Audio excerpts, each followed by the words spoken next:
बिस्मिल्लाहिर्रहमानिर्रहीम। नेक्स्ट है हमारा बायोलॉजिकल प्रॉब्लम्स, हाइपोथेसिस, डिडक्शन और एक्सपेरिमेंट्स। ये हमारे चंद स्टेप्स हैं जो बायोलॉजी की प्रॉब्लम को सॉल्व करने में हमारी मदद करते हैं। अच्छा, हम ये आज पूरा एक लॉन्ग क्वेश्चन पढ़ेंगे जो कि एक इम्पोर्टेंट लॉन्ग क्वेश्चन है, और ये नाइन्थ की जो सिलेबस होते हैं नाइन्थ के, उनके अंदर ये एक इम्पोर्टेंट लॉन्ग क्वेश्चन समझा जाता है और ये बहुत ही ज़्यादा पेपर में आया गया है।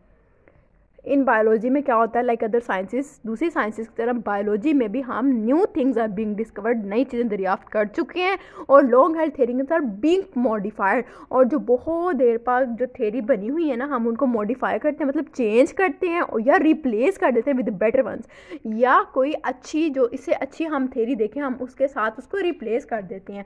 इस तरह क्या होता है, more data accumulated, more data या मोर नॉलेज इज अक्यूमुलेटेड, ज़्यादा से ज़्यादा नॉलेज पैदा होता है। This happens when biologist recognise some biological problem. ये तभी मुमकिन है जब बायोलॉजिस्ट क्या होते हैं, वो कोई ना कोई बायोलॉजी की प्रॉब्लम्स को रिकॉग्नाइज करें, पहचाने, एंड गो फॉर सोल्यूशन, और इसके सोल्यूशन की तरफ बढ़ें। ठीक है, इन solving the biological problem, biology की प्रॉब्लम को सॉल्व करते हुए जो बायोलॉजिस्ट होते हैं वो मुख्तलिफ स्टेप्स लेते हैं। जो पहला स्टेप है वो है हमारी recognition of the biological problem, biology की प्रॉब्लम को पहचानना। बायोलॉजी की प्रॉब्लम्स को हम पहचान कर ही बायोलॉजी की प्रॉब्लम हम सॉल्व कर सकते हैं। नेक्स्ट है हमारा ऑब्जर्वेशंस। ऑब्जर्वेशन, हम उसके ऊपर मुशाहिदात करते हैं कि आया कि हमने जो बायोलॉजी की प्रॉब्लम ली है ये हमारी ठीक भी है या नहीं। नेक्स्ट है हमारा हाइपोथेसिस फॉर्मुलेशन, इसके ऊपर हम हाइपोथेसिस करते हैं। नेक्स्ट है हमारा डिडक्शन, एक्सपेरिमेंटेशन। ये जो एक्सपेरिमेंटेशन होता है ये बहुत ही मेजर स्टेप होता है बायोलॉजी की प्रॉब्लम्स को सॉल्व करने के लिए।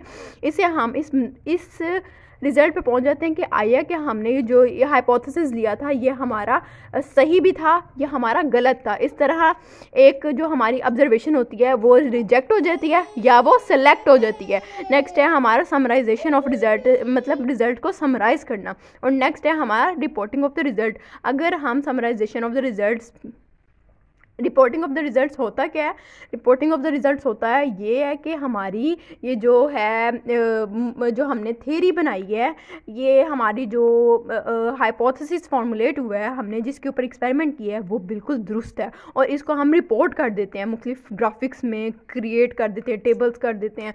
और the detail of these steps are as under, ये नीचे हमने स्टेप्स बहुत डिटेल से बयान किए हैं। सबसे पहला है recognition of the biological problem, biological problem को पहचानना। अच्छा, biologist go for adopting the biological method, biological method को बायोलॉजिस्ट अडॉप्ट करते हैं, बायोलॉजिस्ट इसके ऊपर अमल पैरा होते हैं। When they encountered some biological problem, जब उनका वास्ता किसी बायोलॉजिकल प्रॉब्लम से पड़ता है। ठीक है, अब बायोलॉजिकल प्रॉब्लम क्या होती है, अब ये ऐसा क्वेश्चन होता है रिलेटेड टू लिविंग थिंग्स। जाहिर बात है बायोलॉजी का मतलब ही रिलेटेड टू लिविंग थिंग्स होता है। ठीक है, अच्छा, बायोलॉजी ये ऐसा क्वेश्चन होता है जो कि ऑर्गेनिज्म, जो लिविंग ऑर्गेनिज्म है, जानदार है, उनसे रिलेटेड होता है। And this is either asked by someone, जो किसी ने पूछा होता है, या बायोलॉजिस्ट के माइंड में खुद से ही आया होता है। ये ऐसा क्वेश्चन होता है जो इससे किसी ने पूछा हो या बायोलॉजिस्ट के माइंड में खुद से ही आ गया हो। ठीक है, अच्छा, नेक्स्ट स्टेप हमारा ऑब्जर्वेशन, सेकंड स्टेप। अच्छा, as the first step in solving the biological problem, पहला स्टेप क्या था, रिकॉग्निशन।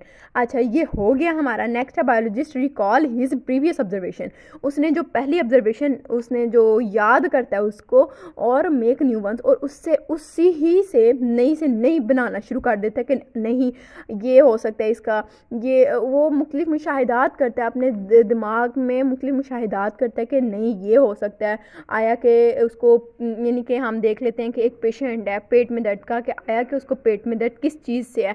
पहले वो ऑब्जर्व करता है कि इसने जी हो सकता है कि रात की बासी रोटी खा ली हो, नहीं, फिर वो इस ऑब्जर्वेशन को गलत करके तो वो करता है कि जी हो सकता है कि इसको पहले से ही इसका मैदा ख़राब हो और इस वजह से इसको इस तरह मतलब हैज़े की शिकायत हो रही हो। वो मुख्तलिफ ऑब्जर्वेशन अपने दिमाग में करता है। ऑब्जर्वेशन वो किस तरह से करता है, ये 5 सेंसेस से वजूद में आती हैं ऑब्जर्वेशंस। पहली सेंस है विजन, देखने की। जब एक बायोलॉजिस्ट वो देखता है किसी पेशेंट को कि आया कि ये इसकी देख के उसको जज करता है कि ये आखिरकार इसके पेट में दर्द है, कोई इसके पेट में दर्द का क्या साइंस हो सकते हैं। ज़ाहिर बात है उस पेशेंट ने अपने पेट पे हाथ रखा होगा, वो यानी कि परेशानी से वो कदम चल रहा होगा। नेक्स्ट है हमारा हेयरिंग, वो खुद से बताता है कि जी मुझे ये मसला है। उसका है स्मेल, टेस्ट एंड टच, और ये मुख्तलिफ ऑब्जर्वेशंस, ये ऐसी हैं 5 सेंसेस कि जो हमारी चीज़ को ऑब्जर्व करने में बहुत मदद देती हैं। और ये 2 तरह की ऑब्जर्वेशंस होती हैं।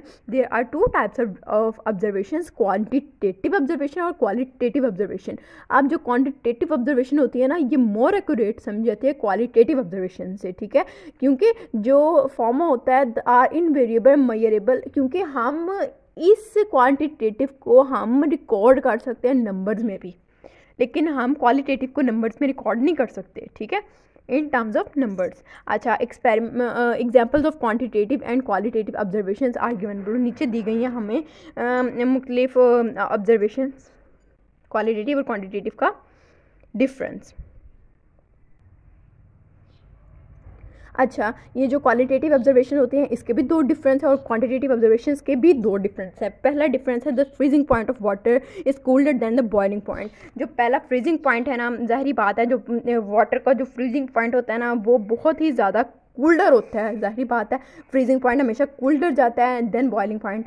अच्छा, द लीटर ऑफ वाटर, जो वाटर एक होता है ना, मतलब लीटर ऑफ वाटर, ये उन्होंने जस्ट हमें मोटी मोटी उन्होंने बता दी हुई है डिटेल, लेकिन इसके अंदर जो हम अथेंटिक डिटेल पढ़ेंगे वो क्वांटिटेटिव ऑब्जर्वेशन में पढ़ेंगे, क्योंकि हम इनको नंबर्स में रिकॉर्ड कर सकते हैं।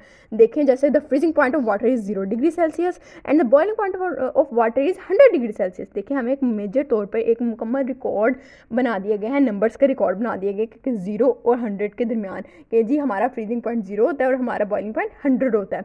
नेक्स्ट है हमारा litre of water is heavier than litre of ethanol.